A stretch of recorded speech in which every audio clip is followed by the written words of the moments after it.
Ipinapakita ang helicopter kung nasaan si James at ang piloto. Sinasabi ni James na medyo natagalan pero malapit na magtagpo ang dalawa. Napansin ni James na tila unti-unting nawawala ang signal ni Withrow. Nagtataka si James sa kanyang nakita. Tinatanong ni James sa kanyang isipan kung bakit biglang namatay ang radar. Ayon sa napansin ni James, naputol ito at tanging ang signal lang ni Withrow ang nawala. Gulat na gulat ang reaksyon nito habang nakabantay sa monitor ng kanyang laptop. Naalala ni James ang naging usapan nila bago mag-umpisa ang rescue operation nila. Sinabi ni James noon na ibinibigay nila ang mga earpieces na imbento ni Ben, na gumagana sa pamamagitan ng biometrics, kaya hanggat walang nangyayaring masama sa kanila ay gagana ito ng maayos. Hindi makapaniwala si James at dali-daling chinek ang kanyang laptop kung ano ang nangyayari. Nakita niyang unti-unting nawawala ang signal kay Withrow samantalang normal naman ang signal kay Pearl. Nagmamadaling tumatakbo naman si Pearl papunta sa lokasyon ni Withrow. Tumalon si Pearl upang wasakin ang pinto papasok. At sa pagpasok niya ay tila nagulat ang isang Inhuman at napatingin sa direksyon na pinanggalingan niya. Doon nakatayo ang Inhuman habang nakatitig kay Pearl. Napalingon si Pearl kung nasaan ang Inhuman at si Withrow. Galit agad ang mapapansin sa mukha ni Pearl sa nasaksihan niya. Nakita niya ang isang Inhuman na nakatingin sa kanya habang nagyayellow naman ang isa pa. Doon niya din nakita ang katawan ni Withrow at ang ulo nito na wala ng buhay. Tila na-shocked si Pearl sa nasaksihan niya. Bumalik ang alaala ni Pearl kung saan nag-uusap sila ni Withrow.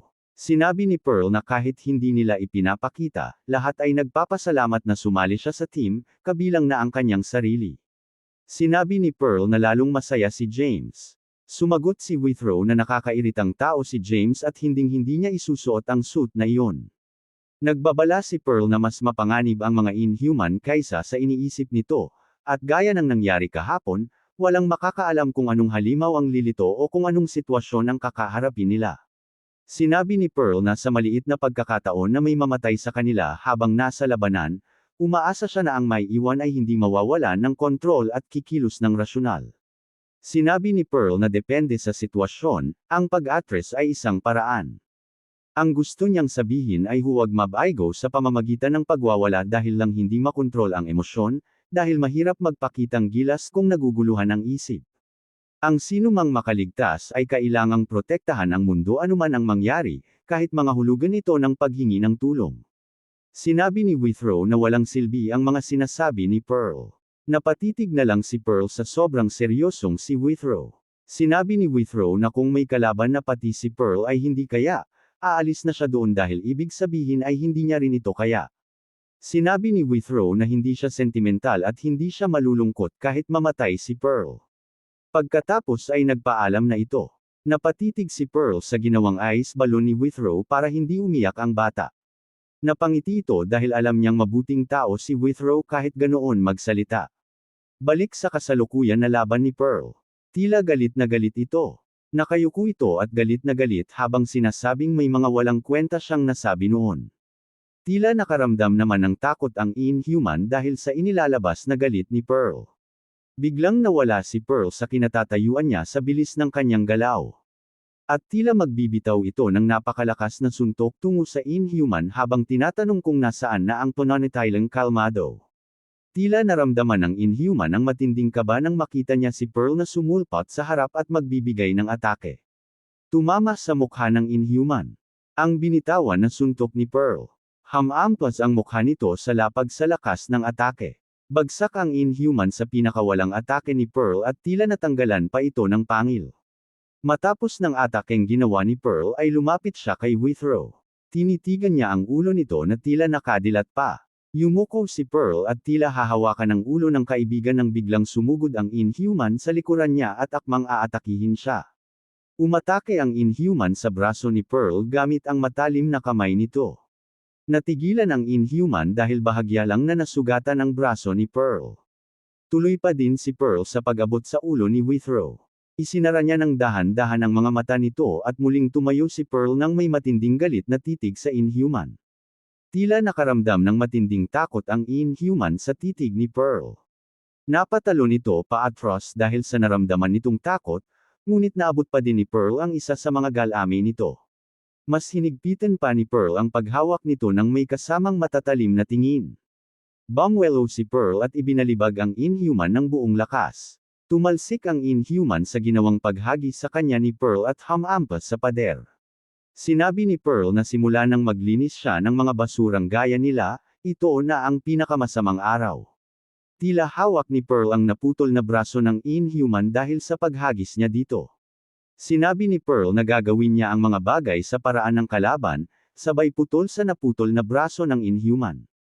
Sinabi ni Pearl na huwag na nilang subukang isipin kung paano sila mamamatay habang may nakakakilabot na tingin. Napatalo ng Inhuman sa pader at akmang aatake kay Pearl. Kumapit ito sa pader gamit ang mga galami nito at kumuha ng malakas na buwelo. Dito ay inilunsad na ng Inhuman ang atake niya kay Pearl at tila lalamunan siya nito. Biglang iniwas-iwas ng Inhuman ang matalim nitong braso para atakihin si Pearl. Tinapik lang ni Pearl ng napakasimple ang atake ng Inhuman sabay suntok sa panga nito. Tumalsik ang pangil nito sa lakas ng suntok na natanggap mula kay Pearl. Naglunsad pa ng isang suntok si Pearl na tumama sa pisngi ng Inhuman at tila bumakat ang kamao ni Pearl sa lakas nito. Hindi pa doon natatapos ang pag-atake ni Pearl at magbibigay pa ng isang napakalakas na suntok. Muling tinamaan ang Inhuman sa mukha nito at lumipad ito palayo sa sobrang lakas ng suntok. Hamampas ito sa poste ng barko at nawasak ang bahagi nito habang nagtalsikan ang mga debris sa paligid. Sinabi ni Pearl na kailangan niyang gawing impyerno ang buong araw para sa kalaban, pero hindi man lang ito karapat-dapat na mabuhay habang binubugbog. Sinabi ni Pearl na papatayin niya na lang ito at pinatayo ang kalaban habang may nakakakilabot na titig. Sa likod ni Pearl ay tila natutunaw na ang yelo ng isa pang Inhuman. Nalipat ang eksena sa underground bunker. Tinatanong ng isang government official kung wala pa rin bang balita mula kay James. Sinabi nito na wala pang contact simula nang hilingin na kanselahin ang strike order, at baka natalo na sila. Pinigilan ito ng isang public official at sinabing huwag agad gumawa ng conclusion dahil maaaring may ibang nangyari, gaya ng interference dahil sa lagay ng panahon. Iginiit ng government official na prioridad ang pagtataas ng alert level. Sinabi nito sa presidente na kritikal ang muling pag-establish ng komunikasyon sa SS Opera, at hindi pa huli ang lahat para magpadala ng surveillance aircrafts. Sumagot ang secretary na wala nang silbi ang pagpapadala ng aircraft kung alam na nilang emergency ito. Pinatahimik ng assistant ang lahat at sinabing hindi mareresolba ang problema sa paggawa ng gulo. Sinabi niya sa presidente na ang paghiling ni St. Pearl at ng kanyang squad na ikansela ang strike order ay nangangahulugang kaya nilang ayusin ang sitwasyon sa SS Opera. Iginiit niya na dapat nang pabolaikan ang mga fighter jets nang walang pag-aalinlangan. Nang biglang pumasok si Marcus Gerald sa usapan at sinabing hindi ganoon kadali. Napatingin ang presidente pati na din ang assistant. Sinabi ni Marcus na ang pagpili sa maluwag na desisyon ang dahilan kung bakit nagkakagulo sa bunker. Sinabihan niya ang assistant na sinisira nito ang grupo. Naguluhan ang assistant sa sinabi ni Marcus pero pinatahimik siya nito. Sinabi ni Gerald na tapos na ang presidente sa biometric at code verification. Handa na ang nuclear missile launch sequence at ang mga F-40 ay naghihintay na lang ng utos. Sinabi ni Gerald na dapat nang ibigay ang strike orders ngayon. Tinawag itong kalokohan ng assistant habang napatingin din ang ibang mga opisyal. Tinanong ng assistant kung anong kalokohan ang sinasabi nito gayong nandoon si Pearl at Withrow sa eksena at kailanman ay hindi pa nabigo. Nakangiting sumagot si Marcus kung ganoon ba talaga. Tinanong ni Marcus kung binibigyan ba sila ng ulat ni James ngayon na ayos na ang krisis. Sinabi ni Marcus na ipinadala nila ang UDT at ISSTFHQ sa simula, pero nawala ng komunikasyon pagdating nila doon, at muli silang nawalan ng balita kina James. Sinabi niya na walang permanenteng kapayapaan. Itinanong niya kung sakaling mabaigo ang mga ito, sino ang mananagot at aayos sa lahat. Assistant man o kahit sino sa silid ay tinanong niya kung kaya ba itong gawin. Sumagot ang assistant kung sa tingin ba ni Marcus ay madali lang maglunsad ng nuclear missile at tinanong kung paano ito nakaisip ng ganoong desisyon gayong may 3,000 tao sa barko. Tinanong ni Marcus kay Kondo kung gaano pa katagal bago dumaong ang SS Opera. Sinabi ni Kondo na kulang sa 1.5 oras. Sinabi ni Marcus na mayroon silang oras na hindi maikli at hindi rin mahaba para mag-isip. Binanggit niya na ang destinasyon na Fort Lauderdale ay may populasyon na 200,000 at ang buong Florida ay may mahigit 20 milyong tao. Nagalit ang assistant at sinabing hula lang din naman ang ginagawa ni Marcus habang may labanang nagaganap na hindi nila nakikita. Sinabi ni Marcus na mas mabuting bawasan ang panganib kaysa sa laban na hindi nila nakikita. Pinahinto ng presidente ang lahat.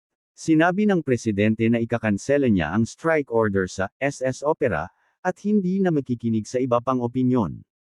Tila hindi nagustuhan ni Marcus ang desisyon habang ang iba ay napanatag. Inutos ng assistant na pabolaikan na agad ang mga jet. Bumalik sa alaala ng presidente ang pagkikita nila ni Pearl. Humingi siya ng paumanhin sa biglaang pagpunta dahil gusto niyang magpasalamat ng personal sa kanila. Sinabi ng presidente na marami na siyang utang na loob. Napatingin si Pearl sa sinabi ng presidente at nagtanong kung anong utang na loob, dahil hindi matatawaran ng presyo ang pagliligtas ng mga tao. Balik sa kasalukuyang laban ni Pearl. Binugahan siya ng sapot ng Inhuman na nagpatigil sa kanya ng bahagya. Tinitigan ni Pearl ang sapot na galing sa tiyan nito kahit na malapit na itong mamatay. Sa likod naman ni Pearl ay tuluyan nang nabasag ang yelo sa isa pang Inhuman. Hinawakan siya nito sa balikat at akmang kakagatan. Hindi nakapag-react si Pearl at nagawa siyang makagat nito. Ngunit sa kasamaang palad para sa Inhuman ay parang wala lang ito kay Pearl at nakatingin ito ng masama. Mas tumindi ang galit ni Pearl nang makita niya na ginaya ng Inhuman ang imahe ni Withrow. Hinawakan niya ito sa noo at ibinalibag ng buong lakas. Napaupo ang Inhuman sa ginawang pagbalibag ni Pearl. Sinabi ni Pearl na nakakulong pala ang isang mutant na gaya nito doon. Sinabi niya na si Withrow ay masama ang bibig at hindi maganda ang personalidad, kaya malamang ay hindi ito pupunta sa langit. Sinabi ni Pearl na, kung makikita nito ang kanyang kaibigan sa impyerno, humingi ito ng kapatawaran habang may nakakatakot na aura. Naglabas ng matinding liwanag ang kanyang mga kamao. Ipinatama niya ito sa ulo ng Inhuman at tila nabura ang parte ng katawan nito sa lakas ng atake. Wasak pati ang pader ng barko at gumawa ng malakas na liwanag ang atake ni Pearl. Naramdaman ni James at ng piloto ang lakas nito. Inutos ni James kay Hammer na buksan ang pinto. Matapos ang malakas na atake ay nakatayo lang si Pearl sa direksyong iyon.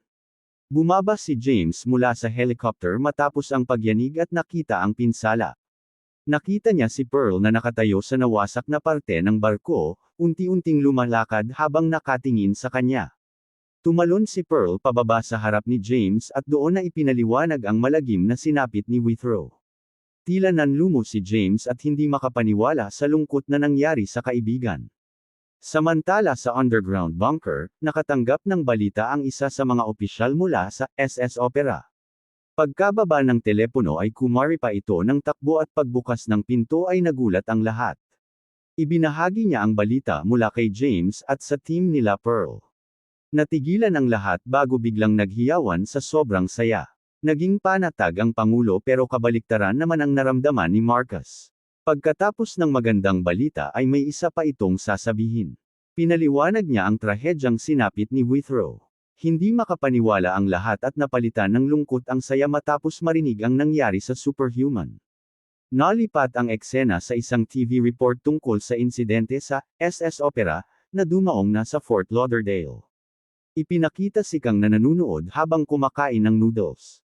Habang nasa toilet si Jury ay narinig niyang nadighay si Kang at nagalit dahil hindi siya nito hinintay. Tinawag ni Jury si Kang habang ang balita ay nag-aalok ng pakikiramay.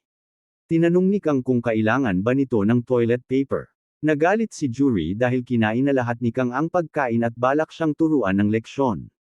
Pero napatigil si Jury nang makita ang seryosong mukha ni Kang habang nanunood ng balita tungkol sa pagkamatay ni Galen Withrow.